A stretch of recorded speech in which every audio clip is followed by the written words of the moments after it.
Hello, happy friends for frogs. How's everyone out there doing? I'm glad to be here. I'm so happy you're here if you're watching. Thanks for tuning in and seeing where I am. I've had a lot of people asking where I was or asking in my email where I am or if I'm okay. And yes, I'm fine. I'll explain all that in just a minute. I'm Cassie. You've reached Cassie's Corner. Please like, subscribe, hit that notification bell, leave me comments as to let YouTube know that I fit in their algorithm, and they'll recommend my videos a little bit more, and I sincerely would appreciate that. I really would. I would love to reach more people to let them know that they can change, the way they think. They can, they don't have to be depressed. They don't have to be sad. Nothing is set in stone. Just because you're diagnosed with depression or you feel it right now doesn't mean it's something that you're going to feel all the time.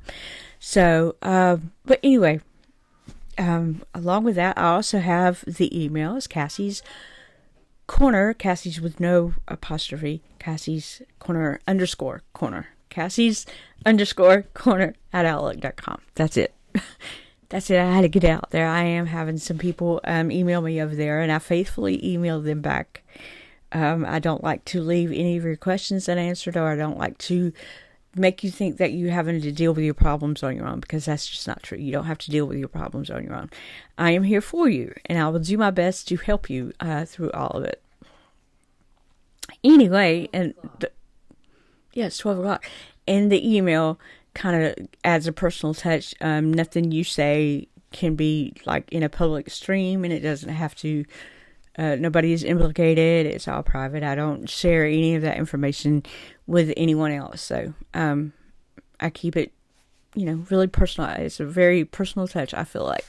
So, with that being said, last Saturday we had gone to a wing festival. We had met Freckles and his mom at this wing festival swing festival. I'm trying to get ahead of myself. I'm really sorry. It was an outdoor event. It was very beautiful. I'd never been in that part of town before. Never been there before, but we go there, and this is really laid out park. And the wing, they have stands for wings and crafts and things like that. You smell, barbecue and wings all throughout the place. We get there kind of early in the morning, and we last throughout the afternoon. So I come back, and I realize that my face is burnt. I knew that something was up because my arms were already turning dark. So, but for my face to be burnt, I didn't feel like I needed to be on camera because it was red and it looked kind of gruesome. And then from there, Freckles and his mom, kind of followed us here. She spent the night off with a friend, and then they stayed here for the rest of the week. She works with her daddy at the company that he works with, so she had some training to do there. She does most of her work at home, so she's a stay-at-home mom, but she does work from home with the company, and she has some training to do here where the company is based. So she got all that done, and she would go to work with her daddy and things like that. I thought it was really, really cute. It was fun. It was different to have her in the house after so many years, but it was fun to have her out the house also, and to have Freckles here with me. So I was really, really happy. I do have a item to read from the book, The Daily Stoic. We go by the Daily Stoics, and the only reason I cling to this is because it tells you that the only thing you really can control out of your life is your feelings, your emotions, and your behaviors. The rest of it is not it should not be on our worry radar. That includes the traffic, maybe other people's feelings, other people's emotions. And in this way, we're actually kind of holding ourselves accountable for the things that we think. So if something's okay, say I wake up and I'm depressed and I just wake up really sad, it's my fault that I'm sad. I'm not saying that I'm not depressed. That's not what I'm saying at all. But if I wake up with a feeling that I'm sad, or that I can't switch gears and put it in a different perspective, then it's my fault. I'm holding on to that depressive type behavior, but it's up to me. It's up to me as a person. I'm sorry, my foot is up under my body and it's going dead. It's going to sleep. It's up to me to change what my mind is focusing on. So if I don't sit there and focus on the depressive type thinking and the overdwelling of past times, I have the right to change that, and I choose to, because I could not be sad anymore. I could not afford to be sad anymore. That was just getting on everybody's nerves. It was getting on my own nerves. 15 to 20 years was sad enough. It was horrible. It was really horrible. And we're talking about people coming in the room, and I'm just jumping off in the deep end and screaming and yelling, and crying, just trying to make people. I guess I was trying to make people see me, but not in a good way. You know what I mean? I was trying to get attention. I was trying to get, and I didn't even realize I was doing it. You know, I was just getting mad because somebody I didn't like walked in the room. Okay. Somebody I didn't like walked in the room. Get over it.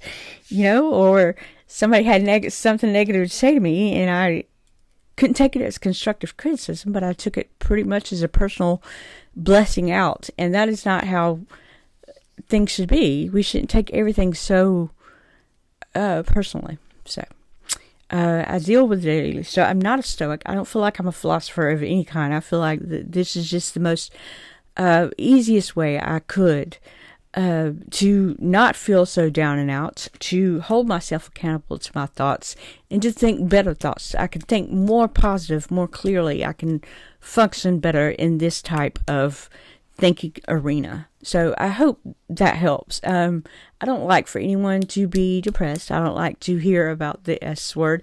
It has happened all throughout my family, all through many, many years. I just refuse to. I'm not going to cave. And the things that happened in the past, I don't want to let rule me anymore. I don't want to give that any more time than what it has to be. Sure, things happen. I had a rough life, so to speak. I had some issues going on. But to let them rule me, I mean, they'd already taken away so much time from the past. But the more I was thinking about it, I mean, it was taking more time from me, and I was pretty much letting them win. Until just one day, I was just like, you know what? I'm not going to do this anymore. So I woke up, and of course it took 6 years. You know, I did say one great thing about myself, and I'm thinking, if I said something great about myself, then that means I'm okay. You know, I really do think of myself as a smart person, I guess. So I said that, and it took 6 years from that until now, roughly. So you can, even though you are diagnosed with depression, even though you feel like you are suffering from depression, you can change your thoughts. You can change your mind and just live for a better life. I live for joy. I live for laughter. I want things to be okay. I don't like the drama, and I'm not going to sit there and fight with you. I'm just not. I will roll my eyes and walk away. I'm not arguing with you. When I was younger, it would probably be like, you called me a what? Come to my face and say that. You know, kind of like the hillbilly thing that I really was. But anyway, we're going to get to today's item. Today is day 86 of the year. We're moving right along, people. Just going right in there. March 27th. We're Friday. It is Friday. Happy Friday, people. Happy weekend. I hope you have the blessed weekend. Oh my gosh. I wish I could redo last Saturday and go to a festival maybe and stand out in the, sun and enjoy company and people and music, but I had a great time. Pay what things are worth is what this is for. Diogenes of Sinope said, "We sell things of great value for things of very little, and vice versa." And Diogenes said that in the Lives of Eminent Philosopher. I really don't know if I'm saying his name right. It's Diogenes. So I should have looked that up, and I didn't. I'm really sorry. This is like 3 times I'm saying his name wrong. So you could buy Plume Blanche diamond encrusted sofa for close to $200,000. It's also possible to hire one person to kill another person for $500.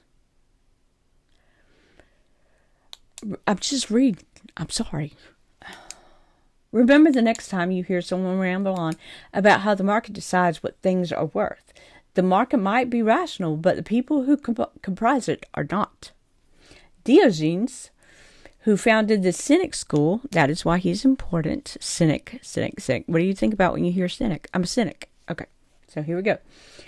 The Cynic School emphasized the true worth of axia. It has axia in parentheses, of things, a theme that persisted in Stoicism and was strongly reflected in both Epictetus and Marcus Aurelius. It's easy to lose track when the people around you dump a fortune into trinkets they can't take with them when they die. It might seem like a good investment for you to make also. See, okay, never mind. I'll get to that. But of course it isn't. The good things in life cost what they cost. The unnecessary things are not worth it at any price. The key is being aware of the difference. So this was a big slap in the face to me. This is the first time I've read it. There are some, I do remember reading this book, but some entries I do remember reading, like from earlier, and then some of them I don't. This one I don't remember reading at all. I probably skipped over this one in my personal reading, but I didn't mean to. It was probably a day that I didn't get to it. But anyway, this is kind of a big slap in the face because I talk about all the junk I have in this house. And I do. I have clothes, I have junk, I have purses, I have little knickknacks all around. And it's like I've put my life in a monetary amount to hang on my wall for something that I cannot take with me. So this is kind of a slap in the face. I really need to find a way to let go of these little items that mean nothing anymore than what I paid for them. But I can't take them with me. I'm not going to be able to take any of this with me. I'm not saying I would want a plain white wall behind me. I like color. I like decorations. I like things. But this is a bit too much behind me. And I really think that I need to slim down what really is worth to me. I think the moments, my moments with Freckles and his mom, I think they were worth a tremendous amount because there are times that she's moved out since she was 18, 19 years old, and I got to spend that time with her. So I really feel like I need to, and I feel like if you're into trinkets and things to make your house pretty, well, okay, there's the thing about making your house pretty, but there's also a thing about making sure that everything has usage or that it's, I don't know. You can't take it. My granddaddy said that very often. You can't take the money with you when you go. You're not going to be able to take anything with you. And all this stuff, if I was to go today, this would be very havoc conducive for my kids to try to get rid of. So somebody needs to calm down. I need a big arrow pointing right here. Somebody needs to calm down. And somebody needs to reevaluate her life. So I'm kind of glad that I got to read that. It's not the things that we have. It's not the Mercedes that we have. It's not the Louis Vuitton, which I'm dying for. I do have a Louis Vuitton purse over there. It's a, what is it? It is a tote, but it has a string detached from it. It's messed up, and I don't know how to get it fixed. I don't think a Leatherman, we do have a person that works with leather and saddles and things like that here in my city, but I don't think he would touch it because it is it's the name, the Louis, Vuitton purse, and I don't think he would ruin it. He wouldn't touch it by way of not trying to ruin it. So I don't know how to get that string fixed. I don't want to cut it off because I don't want to ruin it any further. But I still have it just laying over there. It's still just a tote. But I haven't been able to use it because the string is messed up. So, again, I got it at a thrift store. I don't even remember how much I paid for it. It was like $30 or something at a thrift store. So I'm not going to go out and buy a $1,000 purse to think I'm somebody. I always wanted a Louis Vuitton purse. But it's not, I don't know. Is it really worth it for me to hold on if I don't know how to get it fixed? Things like that. It's things I'm not trying to keep up with the Joneses, so to speak, but everybody has that good gosh, keep up with everybody, try to be important kind of thing. So I kind of think I need to reevaluate my life after reading this. $500 to kill somebody. You know what? That is just not important. I don't know why that even come up there. You can't put a price on killing somebody. That's rude. I don't know. But anyway, I'm hoping this makes sense to you, because it's like the more wacky stuff that I have hanging around here, the more it clogs up my brain. It's like I got dust bunnies with all this stuff. I'm going to be nice to myself. You're doing a good job, Cassandra. You really are. You're doing an awesome job. Oh. So, how's everybody's work week going? How's everybody feeling? I hope everybody's happy. You have the right to be happy. Not everything deserves a response. Not everything deserves a fight. We owe it to ourselves to think the happiest of thoughts, whatever they may be. We don't have to dwell in that sadness, and we don't have to stay indoors, and we don't have to keep track of the things we have in life that don't matter. We don't. Everything doesn't deserve a fight. You don't have to. I think the worst thing is to fight with somebody about their opinion. That drives me up a lot. I've done it before. I can't say anything. I'm one of those people too. I have been one of those people. Okay, his opinion is this, my opinion is this. Why can't he see my opinion? Well, because it was his opinion, so that's not working. We can't live like that anymore. I can't be the catapult that ends everything in a fight anymore. I don't want to be that way. So I hope you're saying your affirmations, because they're really, really important. You have to believe in yourself. You have to love yourself. It is very important that you love yourself. I was telling one of my people that emailed me, I was telling her that I feel like if we are self-loathing, we're telling God that he made a mistake in making us. And I think that's where I came out of. So I can't, God doesn't make mistakes. And even if you don't believe in God, you've got to be here for some purpose. There's got to be a reason you're here. If you deserve to be here, you deserve to love yourself, and you deserve the love that you're asking for yourself. I give a lot of love to people around me, and I deserve just as much love. And I have to focus on the love that I do get, and not so much focus on the things that I don't get. Because I'm very grateful for my grandson and my granddaughter and my children, and the way they hug me, and the way they love me, and the way they support me. I love it so much. So I am here for a reason. It may not be for me. It may be for somebody else. It may be that I've raised wonderful children, or that my grandchildren are going to be wonderful and prosperous. There's a reason I'm here. And I think you need to think that way too. God doesn't make mistakes. The universe cannot make mistakes.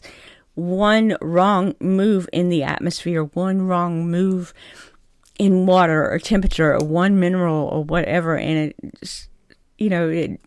it off balances the whole world, the earth.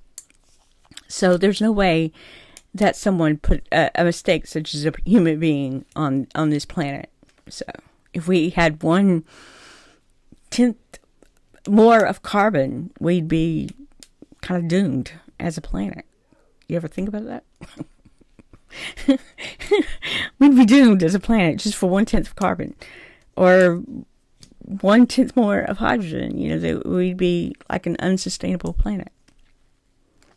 So one human can't be out of place. I know there's different kinds of people, and we make our different kinds of choices, but we're still all worth being here. We're here. We need to be here. We need to love ourselves. There's a problem. There's a reason we're here. So with that being said, I do think I need to go for the day. I'm excited to be back with you. I'm glad that my face kind of doesn't cause alarm for anybody. It was really, really, really lobster red. It was kind of embarrassing. So I hope y'all have a wonderful day. I hope you have a wonderful work week, and a weekend. Oh goodness, think positive things, people. It's worth it. It really is worth it. I promise you. And I will see y'all next time. Bye bye.